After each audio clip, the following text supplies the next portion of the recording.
බුදුරජාණන් වහන්සේගේ උතුම් ශ්‍රී සද්ධර්මය අවබෝධ කරගත්තොත් අපට සියලු දුකින් නිදහස්සෙන්ට අවශ්‍ය කරන මාර්ගය එහි දේශනා කරලා තියෙන්නේ. දුක අඩු කරගන්නට එහෙම නෙමෙයි.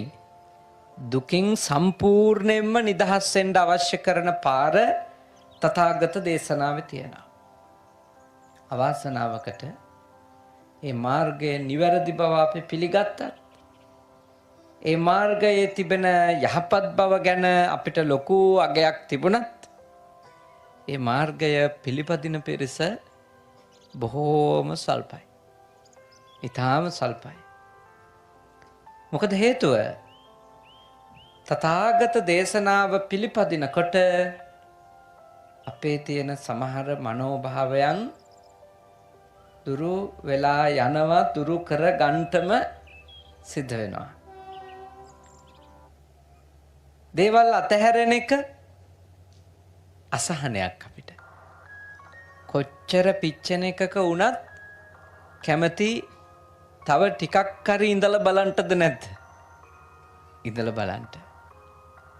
මොන තරම් ගින්නක් වුණත් එතන දැවටීම, ඒ දේ එක්ක කටයුතු කිරීම, ඒ දේ එක්ක එකතු වෙලා ඉඳීම මොන තරම් විඳවිල්ලක් වුණත් අපි උත්සාහ කරනවා වෙන විදියකින් හරි අපිට සැනසෙල්ලක් ඒ දේ තුල ඉඳන්ම ලබන්න පුළුවන්ද කියලා.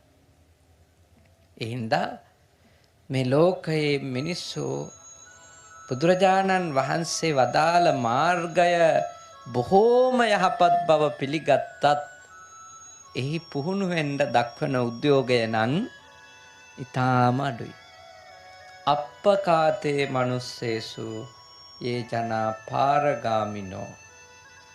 පාරගාමිනෝ කියන්නේ එතරට යනවා කියන එකනේ.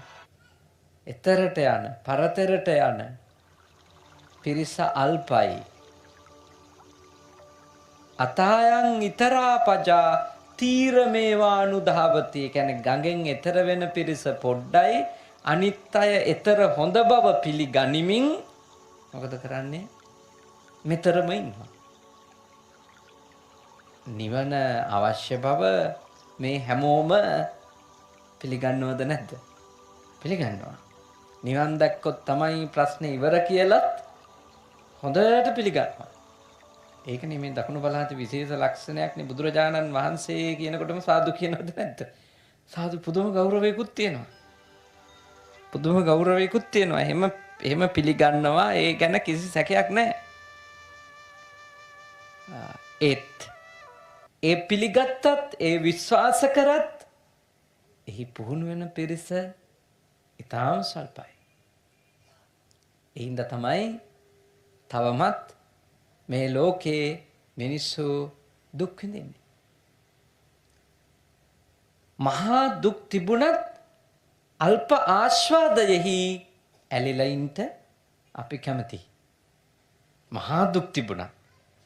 ඒ මහා දුක් ටික අමතක කරලා දානවා පොඩි හරි සැනසෙල්ලක් හම්බ වෙනවා නම්. අපිට අර තුවාල හැදුනම තුවාල වේලීගෙන එනකොට මොකද කරන්න හිතෙන්නේ?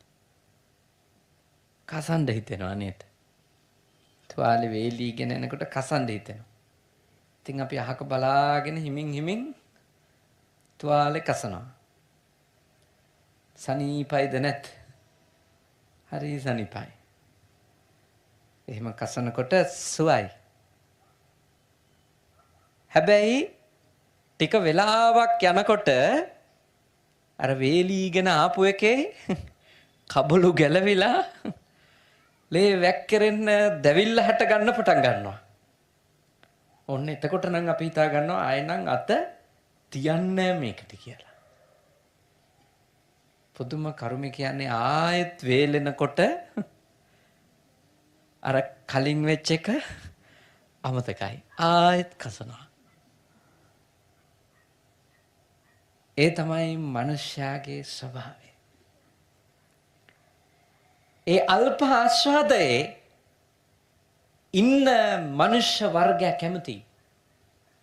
ඒ හින්දා මිනිස්සු තුවාලය කසන්ද හිතනකොට පස්සේ දැවිල්ල හට ගන්න එක අමතක කරන්නේ නැතුවම එකම ක්‍රියාව වරින් වර මිනිස්සු කරමින් ඉන්නවා.